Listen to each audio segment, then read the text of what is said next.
प्रश्न क्रमांक 6 है, यदि cos A plus cos B और इसके बराबर दिया हुआ है 1/2 दिया हुआ है ना 1/2 और sin A plus sin B दिया हुआ है इसके बराबर 1/4 हो तो सिद्ध कीजिए कि tan A प्लस B/2 इसके बराबर हमें सिद्ध करके लाना है 1/2। ठीक है, मतलब tan भी लाना है और 1/2 भी लाना है, पर लेकर किसको चलेंगे? लेकर यहाँ पे चलेंगे, यहाँ पे मैं लिख देता हूँ। ठीक है, तो जो दिया है पहले लिख देते हैं। दिया है cos A plus cos B, ये दिया हुआ है, इसके बराबर कितना है 1/2। इसे मैं समीकरण 1 नाम देता हूँ। ठीक है, उसके बाद दिया हुआ है sin A plus sin B, इसके बराबर दिया है 1/4। इसे मैं समीकरण 2 नाम देता हूँ। ठीक है, समीकरण 2 में समीकरण 1 को भाग कर देते हैं। तो यहाँ पे लिखो समीकरण 2 में समीकरण 1 का भाग करने पर ठीक है, तो समीकरण 2 क्या है? sin A plus sin B। भाग किसको कर रहे हैं? समीकरण 1 को। तो cos A plus cos B। ठीक है, समीकरण 1 में समीकरण 2 को भाग दे रहे हैं, तो ये 1/4। ठीक है, क्योंकि ये लेफ्ट हैंड साइड है, लेफ्ट हैंड साइड को भाग करेगा, राइट हैंड साइड को भाग करेगी, इस तरीके से 1/2। ठीक है, ठीक। अब यहाँ पे देखो साइन ए और यहाँ पे साइन बी है, तो सूत्र लगा दें। क्या होता है? 2 साइन ए प्लस बी अपान 2 और यहाँ पे है कॉस, फिर क्या करेंगे? ए माइनस बी लिखेंगे ना, ए माइनस बी अपान 2। फिर नीचे में ये कॉस वाला है, प्लस में है, तो कॉस का सूत्र लगेगा 2 कॉस ए प्लस बी। पहले इन दोनों को जोड़ देंगे और दूसरे में क्या करेंगे? घटा देंगे, ए माइनस बी अपान 2, इस तरीके से। ठीक, देखो पहला, दूसरा, तीसरा, चौथा, दूसरा और चौथा को देखो, तो यहाँ पे कट क्या आ रहा है? 2 एकम 2 दूनी, मतलब 1/2 आएगा। ठीक है, 1/2 यहाँ पे आएगा, यहाँ पे काट देते हैं, 2 एकम 2 दूनी।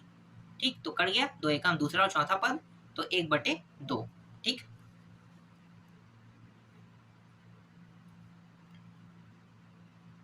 अब यहाँ पे देखो जो जो कटा है उसको कटा देते हैं। देखो ऊपर से ये कट गया, नीचे से ये कट गया, 2 यहाँ से कट गया, 2 यहाँ से कट गया, बचा क्या? साइन ए प्लस बी अपान 2 और कॉस ए प्लस बी अपान 2 बचा ना, और यहाँ पे 1/2 बचा। इसको और कैसे लिख सकते हैं? साइन और कॉस को हम इसको लिख सकते हैं tan ए प्लस बी अपान 2, और इसके बराबर हमें ये भी लाना था ना 1/2, और यही हमें क्या करके लाना था? सिद्ध करके लाना था। तो देखो आपका ये जो 6वां प्रश्न है, इसका उत्तर क्या हुआ? tan A प्लस बी अपान 2 बराबर 1/2 बन गया। बहुत सरल प्रश्न है ना। चलो अगला देखते हैं। 7वां प्रश्न है, यदि m cos theta plus alpha बराबर n cos theta minus alpha हो तो सिद्ध कीजिए कि tan थीटा बराबर m माइनस n अपान m plus n cot alpha. ठीक है, सिद्ध करके लाना है। तो चलो हल करते हैं, जो दिया है उसको लिख लेते हैं। तो दिया क्या है भाई? दिया है m cos theta plus alpha दिया हुआ है और n cos theta minus alpha दिया हुआ है। ठीक है, करेंगे क्या? जैसे प्रश्न ने कहा सिद्ध करने के लिए ना, सिद्ध क्या करना है मैं यहाँ पे साइड में लिख के बता देता हूँ। m माइनस n अपान m प्लस n, और यहाँ पे क्या है? कॉट एल्फा, और इस साइड लेफ्ट हैंड साइड में क्या है? टेन थीटा दिया है ना, तो टेन थीटा भी लाना है और ये भी सिद्ध करना है। ठीक है, तो दोनों को लेकर आना है। तो देखो m अपान क्या रहेगा? n करेंगे पहले। ठीक है, m अपान n, तो ये जो है ना, यहाँ पे देखो m है और n है, तो मैं m अपान यहाँ पे n कर देता हूँ।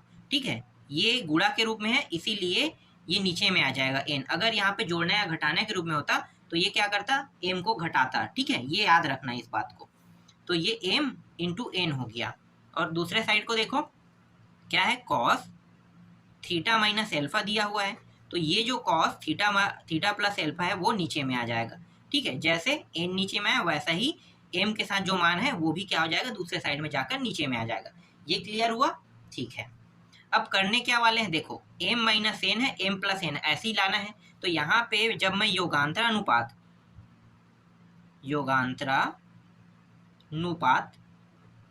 नियम लगा दूंगा ना, तब ये हो जाएगा, तब ये आ जाएगा। तो योगांतरानुपात नियम क्या होता है, जो ऊपर में मान है ना, इसको ऊपर नीचे दोनों में लिखते हैं। कैसे, इस तरीके से m और m, ठीक है। अब यहाँ पे क्या लगाना है, देखो माइनस लगाना है, तो यहाँ पे माइनस और नीचे में प्लस, ठीक है। योगांतरानुपात का नियम है, एक ऊपर में अगर प्लस है तो नीचे में माइनस, अगर नीचे में मतलब ऊपर में माइनस है तो नीचे में क्या हो जाएगा, प्लस हो जाएगा, ठीक है। यही नियम है। अब ये जो नीचे में जो n है वो यहाँ पे आ जाएगा, पीछे में यहाँ पे। अब अंडरलाइन को लगा देते हैं भाई इस तरीके से। तो देखो m माइनस एन और अपान क्या हो गया, m प्लस एन आ गया। देखो ये वाला मान हमें प्राप्त हो गया, ठीक है। अब इस साइड में भी वैसा करेंगे। देखो ऊपर में मान क्या है, कॉस थीटा माइनस एल्फा है, तो नीचे में भी लिखेंगे कॉस थीटा माइनस एल्फा। यहाँ पे क्या लगाया, देखो माइनस, यहाँ पे प्लस, तो ऊपर में माइनस नीचे में प्लस लगा देंगे, ठीक है। ये नीचे वाले मान को पीछे में लिखते हैं, तो कॉस थीटा प्लस एल्फा, और यहाँ भी कॉस थीटा प्लस एल्फा, इस तरीके से, ठीक है। अब ये अंडरलाइन पूरा लगा देते हैं, ठीक है। समझ में आया, ठीक। अब बस करना क्या है, अब हम हल बस करते जाएंगे। तो m माइनस एन ये जैसा वैसा रहेगा, क्योंकि हमें ये प्राप्त करना था और ये प्राप्त हो चुका है, ठीक है।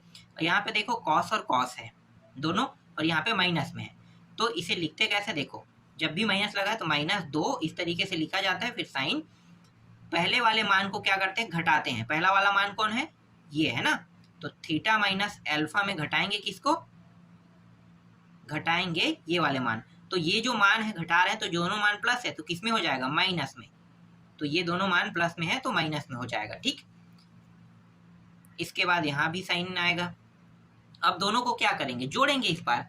अभी हमने घटाया, अब क्या करेंगे, पीछे वाले मान को अब जोड़ देते हैं। तो theta minus alpha plus theta plus alpha, इस तरीके से लिखेंगे, ठीक है। जोड़ने पर क्या होता है, मान के जो चिन्ह है इसमें कोई परिवर्तन नहीं होता है, पर घटाने में चेंज हो जाता है। ये बात आप लोगों को पता होगा ना। चलो यहाँ पे देखो क्या है, कॉस है, तो ये 2 कॉस, पहले यहाँ पे प्लस है, दोनों को क्या करेंगे, जोड़ देंगे। Theta minus alpha plus theta plus alpha. यहाँ पे मैं एक चीज भूल गया हूँ, क्या भूला हूँ पता है, नीचे में 2 लगाना है, यहाँ पे नीचे में 2 लगाना है, यहाँ भी नीचे में 2 लगाना ठीक है, ये मैं भूल गया था। तो आपको भूलना नहीं है, याद रखना है, ठीक है, इस तरीके से। अब क्या करेंगे, यहाँ पे इसमें इसको घटा देंगे। तो थीटा माइनस एल्फा में घटा रहे हैं, तो दोनों का चिन्ह क्या हो जाएगा, प्लस था तो माइनस हो जाएगा, तो इस तरीके से प्राप्त होगा, ठीक है। यहाँ तक आपको समझ में आया, ठीक। तो m minus n, m plus n, यहाँ पे है माइनस, यहाँ पे 2 को काट देते हैं, क्यों लंबा खींचे, ठीक है, माइनस बस को लिख लेते हैं। इसके बाद यहाँ पे देखो साइन है, यहाँ पे कुछ कट रहा है क्या, तो देखो ये प्लस में ये माइनस में कट गया।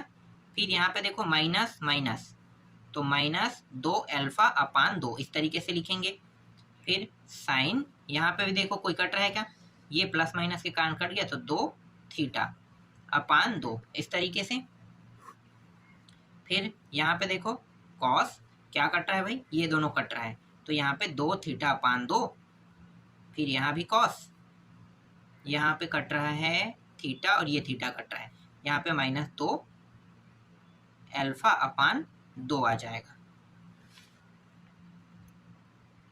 फिर m minus n, m plus n बराबर, यहाँ पे देखो क्या है, -2 एल्फा अपान 2 है। इसका मतलब क्या है, इसका मतलब ये है, मैं यहाँ पे बता देता हूँ, साइन माइनस थीटा इस प्रकार से है, तो ये पूरा मान थीटा के बराबर है, तो इसका जो मान होगा वो क्या होगा, ये जो माइनस है ये बाहर में आ जाएगा, माइनस साइन थीटा, इस प्रकार से, ठीक है, इस प्रकार से ये होगा।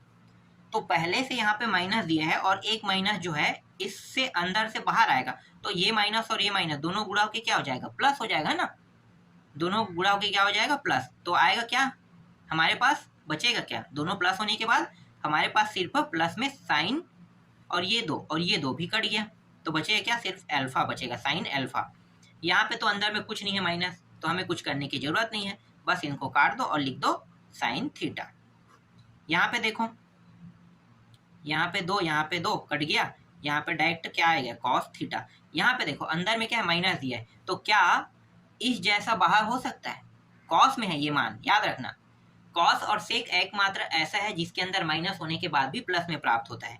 देखो कॉस माइनस थीटा, अगर मैं ऐसा दिया हुआ है, ये पूरा थीटा के जगह में ना, माइनस अंदर में है और ये पूरा मान थीटा के बराबर है, तो इसको हम कैसे लिखेंगे? सिर्फ कॉस थीटा लिखेंगे। देखो माइनस बाहर आया क्या? नहीं आया ना। इसको ऐसा लिखा जाए, सिर्फ कॉस और सेक बस में होता है, बाकी में सब में माइनस क्या हो जाएगा? बाहर आ जाएगा। तो इसको हम कैसे लिखेंगे? कॉस ये दो और ये दो कट गया और कॉस एल्फा, इस प्रकार से लिखेंगे। तो m minus n m plus n, ठीक है। साइन एल्फा कॉस एल्फा क्या होता है? टेन एल्फा होगा ना। साइन एल्फा और कॉस एल्फा क्या होता है? टेन एल्फा होता है। फिर यहाँ पे ये और ये क्या हो जाएगा? दोनों साइन थीटा कॉस थीटा, ये भी टेन थीटा होता है, ठीक है। इस तरीके से ये टेन थीटा हो गया। ये जो टेन थीटा है यहीं पे रहने देते हैं, ठीक है। क्या है? टेन एल्फा को इस साइड ले आते हैं। क्यों? क्योंकि देखो ना यहाँ पे हमें टेन थीटा को अकेला चाहिए और जो मान है m माइनस एन अपान m प्लस एन के साथ कॉट एल्फा हमें चाहिए ना। तो अभी तो टेन के साथ है, हम उसे कॉट में चेंज कर लेंगे। तो ये जो m माइनस एन है अपान m प्लस एन है, इस साइड में आया तो ये ऊपर में रहेगा कि नीचे में? नीचे में रहेगा ना। तो एक बटा हम ऐसा लिख सकते हैं, टेन एल्फा बिल्कुल लिख सकते हैं, क्योंकि ये दोनों मान गुणा में है और मैंने बताया था कि अगर कोई मान गुणा में हो, अगर वो ऊपर में हो तो मान कहाँ पे आ जाता है? नीचे में आ जाता है। नीचे में है तो ऊपर चला जाता है, ठीक है। यही इसका नियम है। तो ये दोनों गुणा के रूप में और ये इसके साथ क्या है? ऊपर में। देखो नीचे में कुछ नहीं मतलब एक है ना, तो ये मान के इसमें ऊपर में, तो कहाँ पे आएगा? नीचे में। तो इसे हम इस तरीके से लिख सकते हैं, गुणा करके वन अपान टेन एल्फा लिख सकते हैं। और यहाँ पे क्या है? Tan theta. इसको और कैसे लिख सकते हैं वन अपान टेन एल्फा को? तो m minus n m plus n, इसको हम लिख सकते हैं कॉट एल्फा, इस तरीके से लिख सकते हैं बिल्कुल। और ये रहा टेन थीटा, ठीक है। अब इसको जमा के लिख लेते हैं, टेन थीटा को मैं इस पार रख लेता हूँ, ये पूरा मान उस साइड। तो दोनों अदला बदली होने पर कोई भी चीज में परिवर्तन नहीं होगा, है ना। m minus n m plus n, पक्षांतर किसी को भी नहीं करें, सिर्फ जगह को अदला बदली करें। इस साइड को इस साइड लिख रहे हैं, इस साइड को इस साइड लिख रहे हैं। और ये कॉट एल्फा, और यही हमें क्या करके लाना था? सिद्ध करके लाना था। तो यही इस प्रश्न का उत्तर है, ठीक है। इस तरीके से पूरा अध्याय 6 कंप्लीट हो गया। इसके बाद नेक्स्ट अध्याय को देखेंगे।